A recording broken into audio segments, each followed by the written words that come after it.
वो की वाणी फ़कीर की ज़बानी में आप सभी भाई बहनों का बहुत बहुत स्वागत है।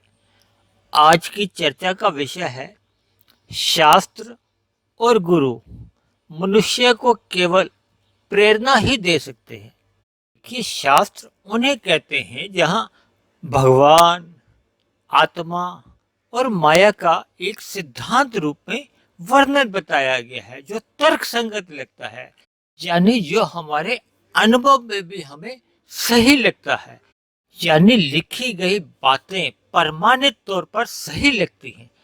इन्हीं बातों को जब कोई प्रत्यक्ष रूप से एक वक्ता बनकर इन बातों का बोध करवाता है, यानी कि इन सभी बातों पर जो शास्त्रों में लिखी गई हैं उन बातों का युक्ति संगत तरीके से विवेक पूर्वक तर्क पूर्वक समझाने का प्रयास करता है, तो उसको एक साधारण भाषा में हम गुरु की संज्ञा दे देते हैं या मान लेते हैं। वैसे तो देखिए शास्त्रों में गुरु शब्द का जो अर्थ बताया गया वो बताया गया जिसने परमात्मा का आत्म साक्षात्कार किया होता है, यानी कि जिसने इस ज्ञान का प्रत्यक्ष रूप से अनुभव किया होता है।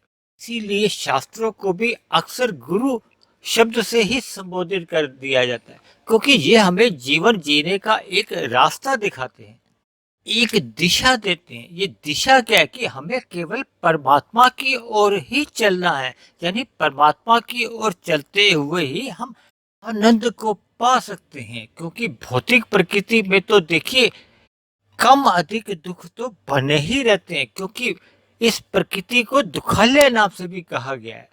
इसलिए मिले हुए मनुष्य योनि में हमें परमात्मा की और साधना करते हुए परमात्मा की ओर ही चलना है और भौतिक भोगों से वैराग्य बनाए रखना है। यही शास्त्रों का और गुरुओं का आपके और हम सबके लिए एक संदेश है। इन्हीं शब्दों के साथ आज की चर्चा को हम यहीं समाप्त करते हैं। कल फिर मिलते हैं नए विषय को लेकर नए संदेश।